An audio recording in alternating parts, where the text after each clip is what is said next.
The moment I saw her smile at him, I understood I'd been living in a house with one missing wall. I don't remember deciding to go there. That's what I tell myself, anyway, that my feet carried me like a sleepwalker, that the turn toward the river district happened without my consent, that I was simply following the dull logic of errands and traffic and the kind of day that feels interchangeable with every other day. But the truth is, I had been tracking the shape of her absence for weeks, and a part of me wanted it to finally have an edge. Mira had left the apartment that morning with a tote bag and a kiss that landed somewhere near my cheekbone, not quite my mouth. "I'm going to be out for a bit," she said, already halfway into the hallway. "Need quiet. My head's full." Quiet. That word again, like a permission slip she could wave at any moment and I'd have to stand back. "Take your time," I'd said, because that's what you say when you're trying not to become the kind of man who needs to count minutes. She smiled, small, polite, the public version, and pulled the door shut behind her. For an hour after she left, I worked. I answered emails, moved numbers around, pretended my concentration belonged to the screen. Around noon, my phone buzzed with a reminder about an overdue return at the River Street Library, the Architectural Archive branch, where I'd checked out an old set of neighborhood plans for a job. I could have mailed it. I could have stopped on my way home later. But my brain grabbed the errand like it was a rope. If I do something normal, I thought, I'll feel normal. I grabbed my coat and walked out into the thin, sour winter light. The city was a palette of grays, sidewalks stained with slush, bare trees scratching at the sky, storefront windows reflecting people who looked like they were all quietly late for something. The wind off the river had that damp bite that made my eyes water. By the time I reached River Street, my hands were numb. The library sat in an old renovated customs building, stone facade, tall windows, heavy glass doors that always seemed to resist you like they didn't want to be opened. I stepped up the stairs, one hand in my pocket, the other clutching the folder of rolled plans. I was thinking about the book drop, about whether I could sneak in and out without having to talk to the front desk, about anything except. Then I heard her laugh. Not the thin laugh she used with neighbors. Not the careful laugh she offered at office parties. This was round. Unforced. It carried down the stone hall like warmth. I froze on the top step, my breath caught halfway in. It's amazing how your body recognizes something before your brain admits it's real.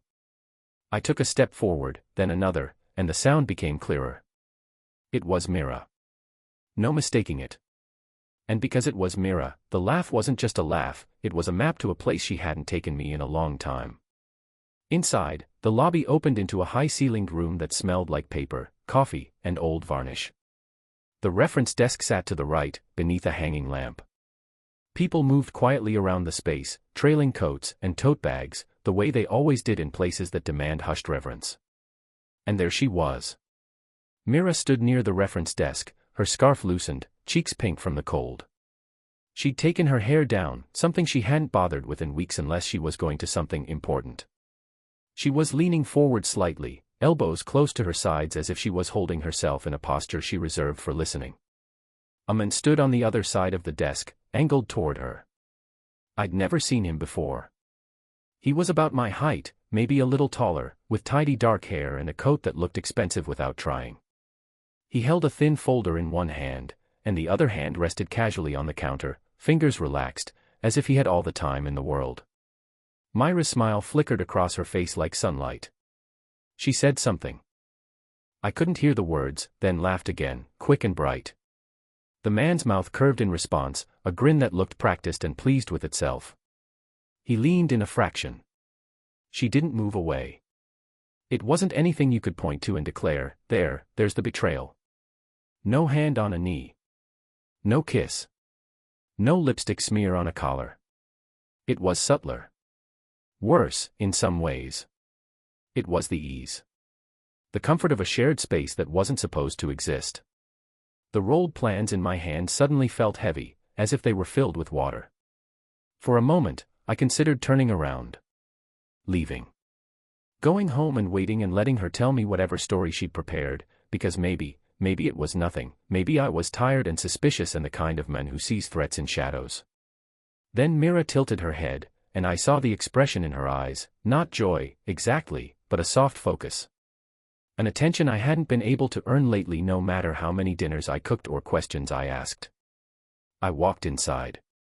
I moved with a deliberate calm that surprised me. No stomping. No rushing. I didn't want the room to feel me arriving. I wanted them to.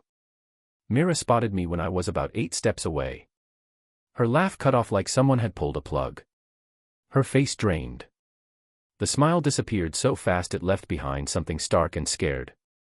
Not surprise. Not confusion. Panic. The man turned and followed her gaze.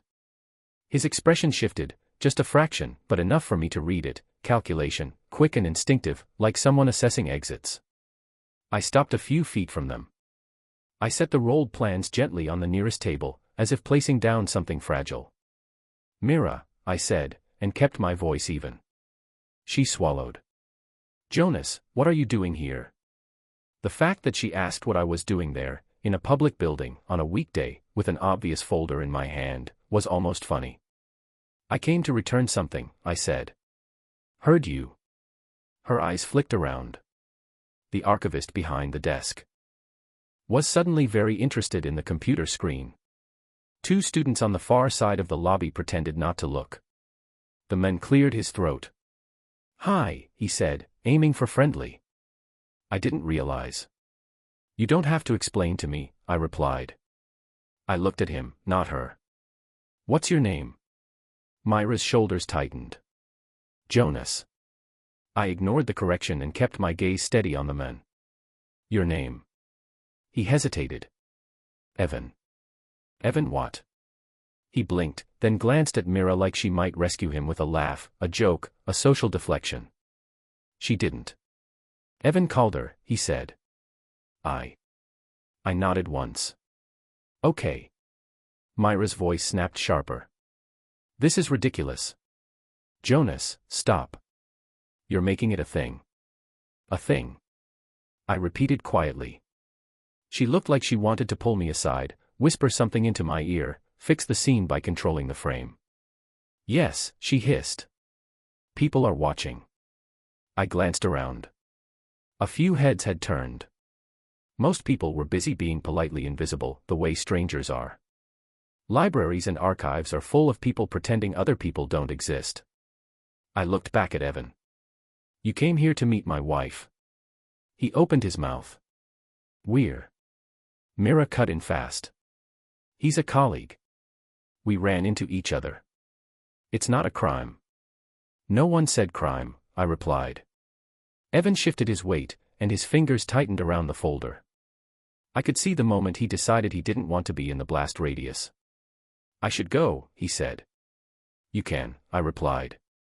I stepped back half an inch, giving him room, not permission. I'm not holding you here. I just wanted to know who was sharing my wife's quiet afternoon. Myra's jaw tightened. You don't own my afternoons. I never said I did, I replied, finally looking at her. But you told me you needed to be alone. I needed space, she shot back. And space, I said, apparently looks like this. Evan's eyes darted again. He nodded at Mira awkwardly. Text me later, he murmured, as if they were in the middle of a normal day. Mira didn't answer. She didn't tell him not to. She just stood there, frozen. Evan walked away, quick steps, head slightly down, the way a man leaves a room when he doesn't want to be remembered in it. Mira watched him go. And that tiny detail, the way her eyes followed him, landed harder than any speech could have. When the doors closed behind him, she turned back to me with anger rising like a wave. What is wrong with you? She demanded. You can't just show up and do that. I didn't show up to do anything, I said. I showed up to return plans. Then I saw you. She scoffed. So what? I can't talk to someone without you acting like I'm cheating. I didn't say cheating, I replied. I said you weren't alone. Her eyes narrowed, the familiar move, turn my boundary into insecurity, turn my question into control. You're being paranoid. I held her gaze. You told me one thing and did another. She opened her mouth, then snapped it shut, and I saw the pause, the split second where the truth could have surfaced if she chose it. Instead, she went on offense. Maybe ask yourself why I need space in the first place, she said, voice sharp. Maybe ask yourself what you've done to make me feel suffocated. There it was. The character assassination dressed as insight. If she could make me the problem, she wouldn't have to explain her smile, her laughter, the men who had just walked out. I nodded once. Okay. That one word annoyed her more than yelling would have. She wanted heat. She wanted messy. She wanted to pull me into a fight where she could point and say, "See. This is why." I didn't give it to her. I picked up the rolled plans and tucked them under my arm. "Finish whatever you came here to do," I said. "I'm going home." "Don't you walk away from me," she snapped. I walked away anyway. Come. No drama. I pushed through the heavy doors and stepped into the cold, the river wind slicing across my face like a clean blade. On the walk home, one thought kept repeating. Steady as my footsteps. If I keep trying to save the version of us she already left, I'll drown in it. Back at the apartment, I hung my coat, washed my hands, and made tea. Not because I wasn't angry. Because I was. But anger is loud, and loud was what she wanted. Loud made me look unstable. Loud gave her something to point at. I sat at the kitchen table and listened to the radiator clank, the old building settling around me. Mira came home about 40 minutes later. She didn't slip in quietly. She didn't apologize. She walked in like she'd been delayed by traffic, dropped her tote by the door, and stared at me. "So," she said. "You're just going to sulk?" I looked up from my tea. "I'm not sulking." "Then what are you doing?" "Waiting," I said. "For you to tell me the truth." Her eyes narrowed like she wasn't used to hearing that word spoken plainly. "I didn't lie," she said quickly. "I said I needed space." "And your space had Evan in it," I replied. She rolled her eyes. "Oh my God. He's a colleague. He's in town for a week. We crossed paths." "You didn't cross paths," I said. "You met him." Her voice rose. "So I'm not allowed to meet anyone without your permission." "I didn't say permission," I replied. "I said honesty." She leaned against the counter, posture sharp. "You're making a trial out of nothing." "I'm making a line out of something," I said. Her lips twisted. "This is why I needed space. You see. You turn everything into control." I stared at her, steady. "You're really good at making the part where you weren't honest disappear." She flinched slightly, then covered it with a scoff. "I don't owe you a report of every person I talk to." "I agree," I said. "But when you tell me you're going to be alone, and you're not, that's not a report. That's a lie." Her face tightened. "You're being dramatic." I sipped my tea. It tasted like nothing. She stepped forward. "Fine. You want the truth. Evan understands me. He listens. He doesn't make everything about himself." The words were meant to hurt. She watched my face as she said them, gauging whether she'd landed a hit. I set my cup down carefully. "And you're going to keep seeing him," I said, not as a question. She crossed her arms. "Yes. I am. I'm not cutting people off because you're insecure." There it was again, label my boundary as insecurity so she could keep the story clean. I nodded slowly. "Okay." She blinked. "Okay. Yes." She stared at me like the floor had shifted. "You're not even going to fight?" "I'm not going to beg you to respect me," I said. "If you want a life that includes him, you can have it. But you can't have it while keeping me as furniture." Her mouth opened, then closed. She didn't have a script for calm. She tried another tack, voice softening. "It's not what you think," she said. "You keep telling me what it's not," I replied. "You haven't told me what it is." She looked away. I stood, pushed my chair in, and walked toward the spare room. "Where are you going?" she demanded, following. "To sleep." "You're going to punish me by sleeping in there." "I'm going to sleep," I said. "You can call it whatever makes you feel better." I shut the spare room door cleanly. No slam. Quiet. Behind it, I heard her exhale hard, like she'd been the one wronged.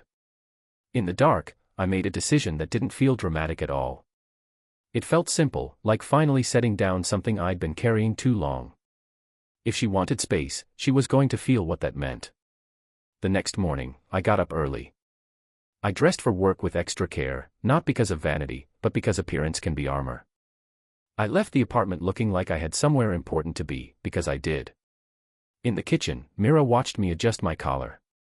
"You look nice," she said, tone suddenly lighter, almost playful. I didn't take the bait. I grabbed my bag. "Where are you going tonight?" she asked. "Out," I said. "With who?" "With my sister," I replied. "And her husband?" Her eyebrows lifted.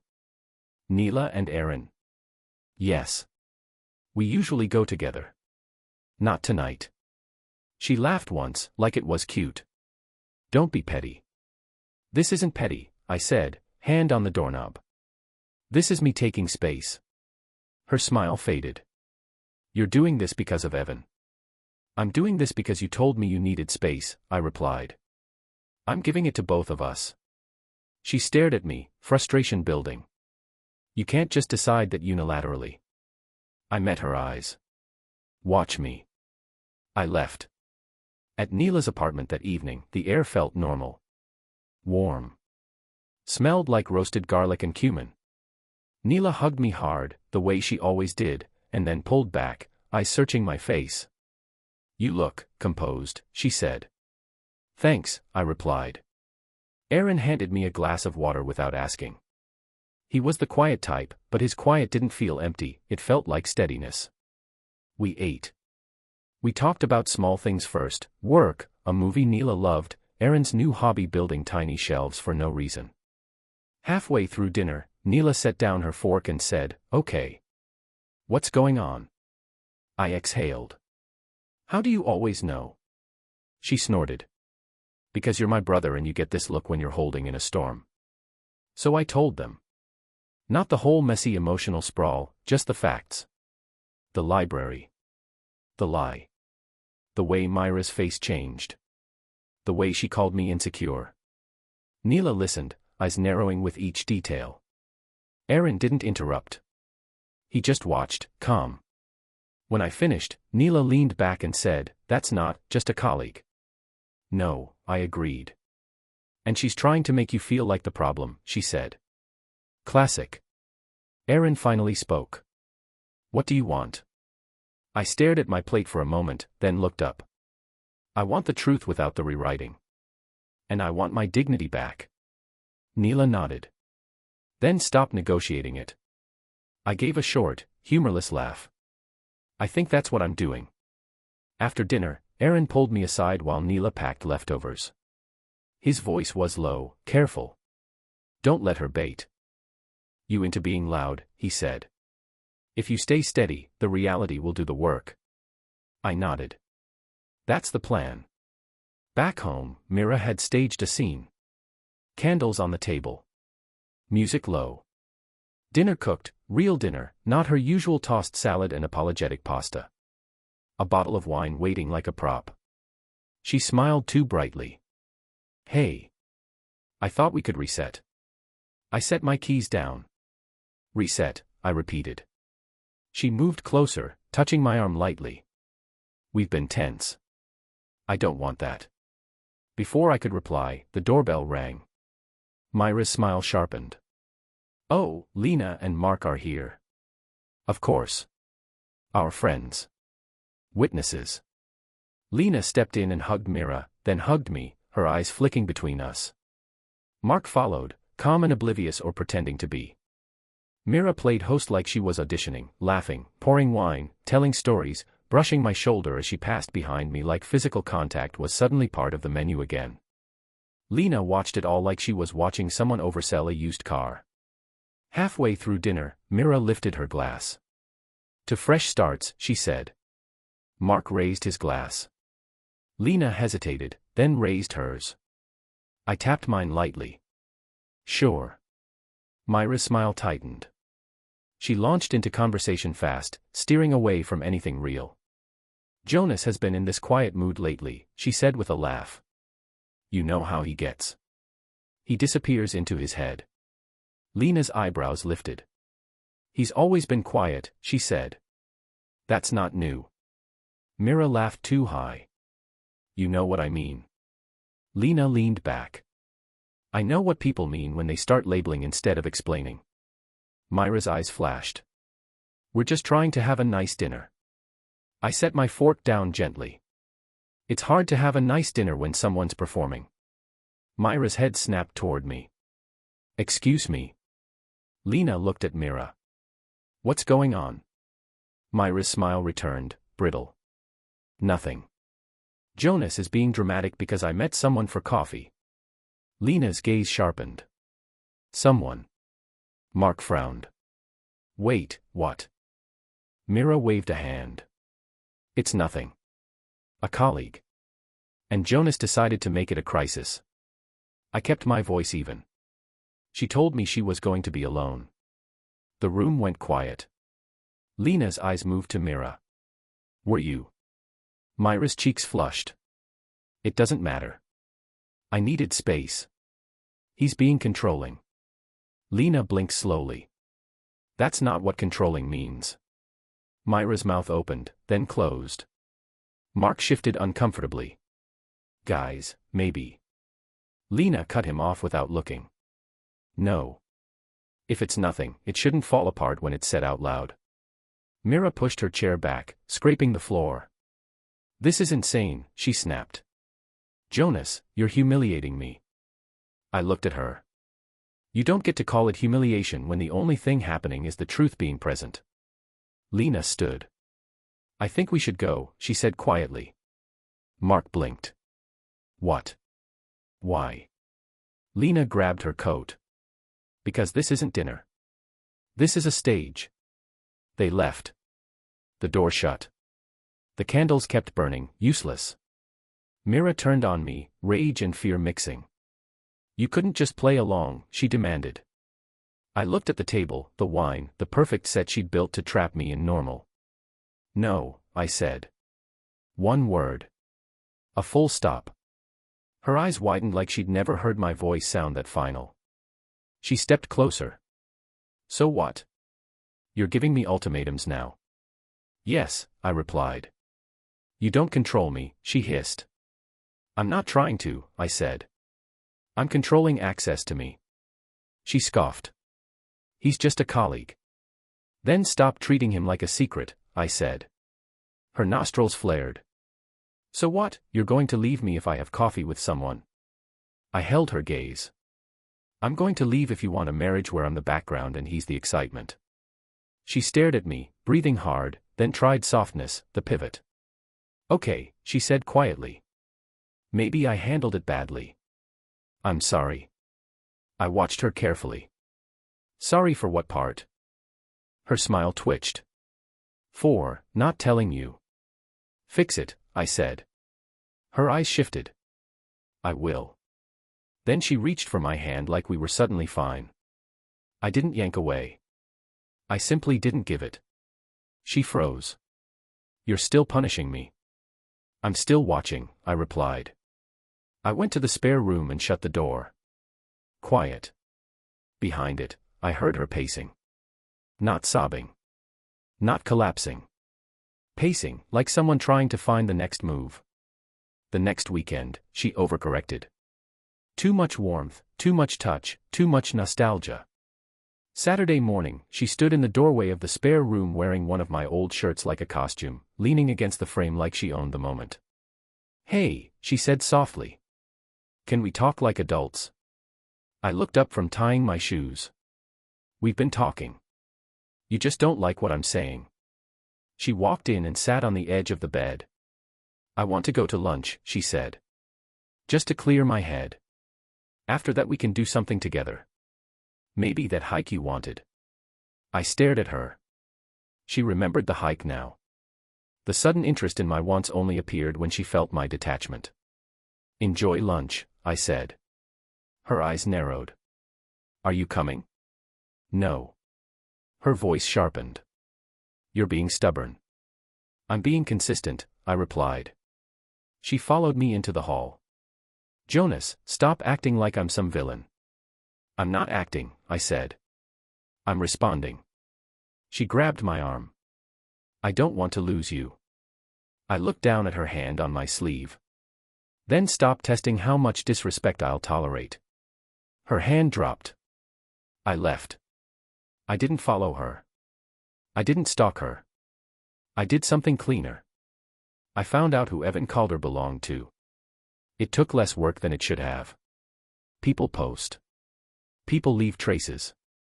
A conference listing here, a university profile there. His biography mentioned his wife, her name, a small detail tucked into a paragraph about his supportive family. Her name was Sasha. I stared at that name on the screen for a long time, my mind strangely calm. Calm. Not because I wasn't hurt, but because hurt eventually hits a point where it becomes information. I found an address attached to a public registration. Not exact, but close enough. I drove there on a quiet street lined with leafless trees and houses that all looked like versions of safety. Sasha answered the door in a sweater and jeans, hair pulled into a messy knot. She held a mug and blinked at me like I was a solicitor. "Can I help you?" she asked. I kept my posture open. "Are you Sasha Calder?" "Yes." "My name is Jonas," I said. "I'm married to Mira." "Mira has been meeting your husband." Her face changed, but she didn't explode. She went still, like someone bracing. "That's a strange thing to say," she replied carefully. "I know," I said. "I'm not here to be strange. I'm here to be honest." She stared at me for a long moment. "Do you have proof?" I nodded and held out my phone. I'd taken one photo at the library, Mira and Evan leaning close, the unguarded smile, his grin, their shared space. Sasha's eyes focused like she was reading a document. Her jaw tightened. "He told me he was meeting a donor," she said quietly. "For his project." "Mira told me she was alone," I replied. Sasha let out a slow breath. "Of course." I didn't gloat. I didn't insult her husband. I said the only thing that mattered. "I would want someone to tell me," I said. Her eyes glistened, but her voice stayed steady. "What do you want to do?" "I want the lies to stop," I said. "Not with chaos. With clarity." She nodded, once. "Me too." We stood there for a moment on her porch, the cold air pressing against our faces like a question. Then I said, "I have an idea. It's not about humiliating anyone. It's about ending the story they keep telling." Sasha studied me. "What idea?" "Come to my apartment," I said. "Sit with me. When Mira comes home, we tell the truth in a room that won't let her rewrite it." Sasha hesitated, then surprised me with a quiet laugh, small and exhausted. "You're calm." "I'm disciplined," I corrected. She nodded again. "Okay. Give me 10 minutes." That evening, Sasha and I sat in my living room like two people waiting for a storm warning to become real weather. I offered her water. She accepted. Her hands shook slightly, but she didn't spill. "How long have you been married?" she asked. 7 years, I said. She nodded. "We've been married 9. We shared a brief, strange silence, the kind where you realize you're talking to a stranger who understands you more than your spouse does in this moment. "Did you notice it before?" she asked softly. I leaned back. Small shifts. Mira stopped looking at me when I talked. Stopped touching me like it meant anything. When I reached for her, she reacted like I was interrupting her day. Sasha's mouth tightened. "Same," she murmured. Evan started guarding his phone like it was a vault. He became busy. Always busy. I gave a dry half-smile. They all learn the same tricks. Sasha's eyes flicked to me. "You're not angry." "I am," I said. "I just don't want anger to make me stupid." We heard the lock turn. Mira stepped inside, humming softly, carrying a paper bag like she'd had a pleasant day. She kicked off her shoes, then rounded the corner and froze. Her bag slipped from her hand. The humming stopped as if strangled. She stared at Sasha on my couch, then at me. Who is that? She demanded, voice sharp with panic. I stayed seated. Your coffee partner has a wife, I said. Myra's face flushed red. Jonas, what is this?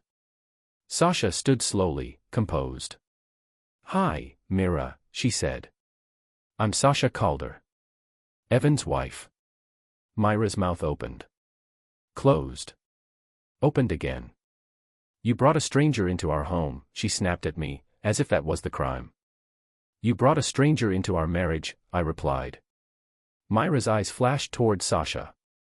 I didn't know he was married, she lied, too quickly. Sasha didn't blink. You knew you were married. Myra's breath hitched. Then she tried the familiar line, the magic spell. It's not what you think. I nodded slowly. You keep saying that like it erases what's in front of us. Mira turned to Sasha, voice pleading now. He told me you were separated, she said. He told me you knew. Sasha's expression didn't change. He told me he was meeting a donor, she replied. He told me you were a colleague. Myra's eyes darted, searching for a narrative that would stick. She turned back to me, furious. You set me up. Yes, I said calmly. Her eyes widened like she couldn't believe I'd admit it. She wanted denial so she could play victim. I continued, voice steady. Because you don't respond to conversations. You respond to consequences. Mira shook her head violently. This is insane. You're punishing me. I'm matching reality, I replied. Sasha spoke softly. How long? Mira blinked. What? How long have you been meeting him? Sasha repeated. Myra's shoulders rose, defensive. We just talked. Sasha's voice remained even. In a building you told your husband you'd be alone in. With laughter you apparently don't have for him anymore. That's not just talked. Mira spun toward me, eyes glossy, desperate. Jonas, stop. Please. We can fix this. I stood slowly. You had weeks to fix it, I said. You used them to keep him. Her voice sharpened, last attempt at control. So what, you're going to throw away our marriage because I had coffee with someone? I held her gaze. I'm going to protect the rest of my life because you tried to turn me into background noise. Myra's face twisted with anger. You're so self-righteous. I gave a faint, sad smile. No. I'm clear. Sasha picked up her bag. I have my own storm to handle, she said quietly. She looked at me. Thank you. I nodded. Take care of yourself. When she left, Mira stood in the living room staring at the door like it had betrayed her. Then she looked at me and said, voice shaking, You're really doing this? I already did, I replied. She laughed, brittle, broken. Fine. Kick me out. Be the tough guy. I walked to the closet, pulled out a small suitcase I'd packed days ago without drama, and set it by the door. Mira stared at it like it was a weapon. You can take your things, I said quietly, and go wherever you go when you need space. Her mouth trembled. You can't just. Yes, I cut in gently. I can. She looked around like she expected the room to argue for her. It didn't. Finally, she grabbed her tote, then moved toward the suitcase with shaking hands, anger resurfacing to cover her fear. This is your fault, she spat. You're impossible. You always act superior. I met her eyes. I don't act, I said. I choose. She yanked the suitcase handle, opened the door, and left, slamming it hard enough to rattle the picture frame on the wall. The silence that followed wasn't empty. It was clean. On Monday morning, I sat in a lawyer's office with beige walls and a clock that ticked too loudly. The lawyer, Miss Tanaka, had calm eyes and a voice that didn't rise. She asked me to tell her what happened. I didn't give her heartbreak. I gave her a timeline. The lie. The library. The ongoing meetings. The staged dinner. The confrontation with Sasha. The suitcase. Miss Tanaka nodded as I spoke, taking notes. When I finished, she said, You documented. I don't want chaos, I told her. I want a clean exit. Then keep it clean, she replied. No threats. No shouting. Communicate in writing. Separate finances. Protect your peace. I left her office with a folder that felt heavier than paper. Mira texted me that afternoon. 3 messages. First angry, you embarrassed me. Then sweet, I miss you. Can we talk? Then angry again, you're cruel. I didn't respond. Not because I wanted to punish her, but because the story was no longer hers to steer. A year passed. My life became quiet in a way that didn't feel like absence. My apartment was smaller, closer to the river. I learned how to make my own routines without waiting for someone else's mood to decide. The weather. I still went to Sam's on weekends. Neela still called me out when I was being stubborn, but now she did it with a grin instead of worry. Mira wasn't in my weekends. She wasn't in my home. She wasn't in my decision-making. From what I heard through mutual friends, her new normal didn't stay shiny. When you build your life on double standards, you eventually run out of people willing to play along. The thrill fades when it has to stand on its own. Sasha and I kept talking after that night, not as a romance, not as a rebound, not as some dramatic twist. Just as 2 people who had been pulled into the same lie and refused to stay there.